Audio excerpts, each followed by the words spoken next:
اب آپ میں سے ہر شخص اپنے اپنے ماحول کو دیکھے کہ آپ کا ماحول کیا ہے، اس میں کون کون سی چیزیں ہیں اور ان کو آپ کس طرح صاف رکھیں گے.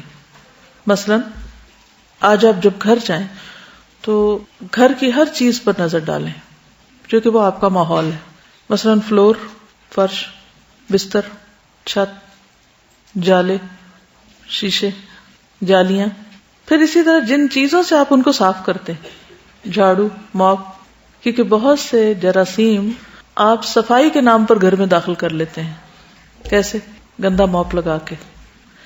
بہت سے لوگ موپ لگا کے دھوتے نہیں ہیں، اس کو ایسے چھوڑ دیتے ہیں. وہ اگلے دن تک کے لیے کیا ہوتا ہے 24 گھنٹوں میں؟ وہ لگانے کے وقت دھوتے ہیں، لگا کر نہیں دھوتے. اب نقصان کیا ہوگا؟ وہ 24 گھنٹے اس کے اندر جراثیم پلتے رہیں گے اور پھر آپ نے وہ آ کے سارے گھر میں خوب پھیلا دیے.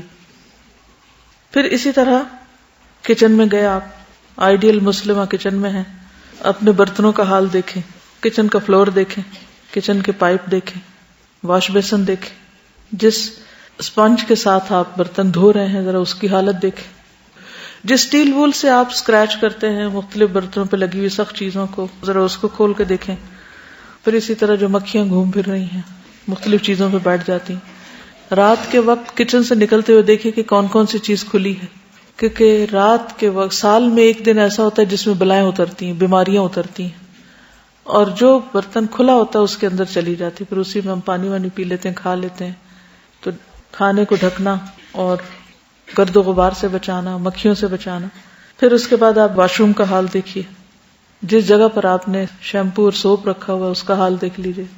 واش روم کے موپ اور واش روم کا جو وائپر ہے اس کو دیکھ لیجیے کہ وہ کتنے کیڑوں کی آرام گاہ ہے. کموڈ کا برش دیکھ لیجیے اور اس کے نیچے کھڑا پانی دیکھ لیجیے، وہ پانی کہاں سے آیا یہ بھی سوچ لیجیے. ٹوتھ برش، اور پھر سارے گھر والوں کے ایک ہی جگہ کٹھے ایک دوسرے سے ٹکرا رہے ہوتے ہیں وہ. جی ٹائلز آپ دیکھیں. پھر لانڈری جہاں آپ کپڑے دھوتے ہیں، واشنگ مشین کا حال دیکھیے، فلور دیکھیے، جہاں آپ نے سرف وغیرہ اور چیزیں رکھی ہوئی ہیں اس جگہ کو دیکھ لیجیے.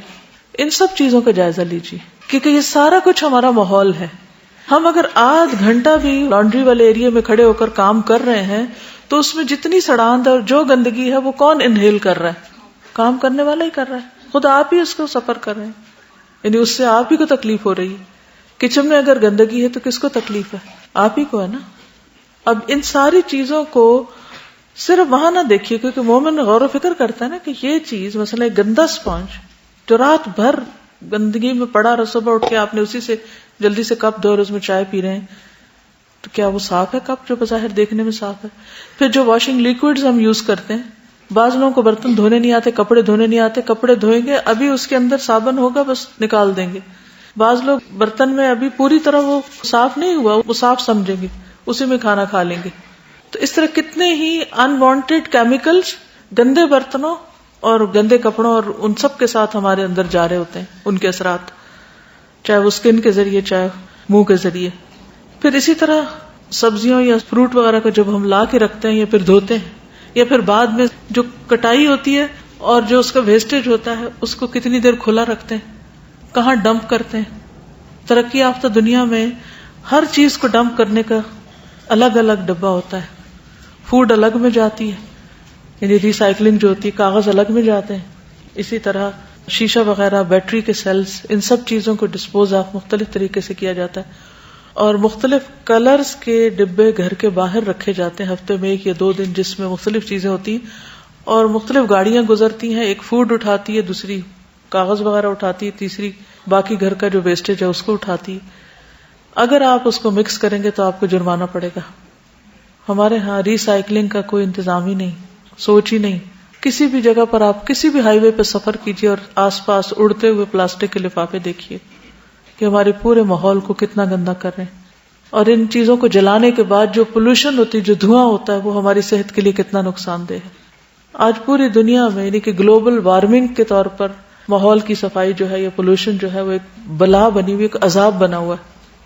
لیکن ہمارے ہاں تو ابھی شعور بھی نہیں ہے اس چیز کا، جس چیز کو ایک بلا کے طور پہ دیکھا جا رہا ہے. اور اس سے نبٹنے کے لیے کتنی تنظیمیں وجود میں آ چکی ہیں اور کتنی بڑی بڑی ریسرچ ہو رہی ہے اس پر. ہم کب جاگیں گے؟ کیا واقعی ہم دین پر عمل کر رہے ہیں؟ کیا ہم یہ دعویٰ کر سکتے ہیں؟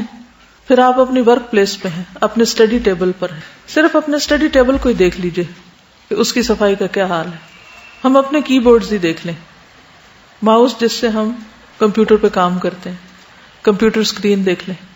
اگر ہم نے کسی طرح کوشش کر کے گھر صاف ہی کر لیا تو گلی میں اتر کر دیکھ لیں وہاں کیا عالم ہے. اگر آپ دیکھیں گے تو بہت سارے لوگوں کا یہ کلچر ہے، مثلا ٹرکش جو ہیں ان کا بھی یہی کلچر ہے کہ جوتے گھر سے باہر، کوئی بھی ہو، بڑا ہو چھوٹا ہو، امیر ہو غریب ہو. جاپنیز کا بھی یہی حال ہے، وہ جوتے گھر کے باہر ہی ہوں گے اور اندر ننگے پاؤں رہیں گے یا ساکس وغیرہ کے ساتھ. تو پہلا سٹیپ کیا ہے؟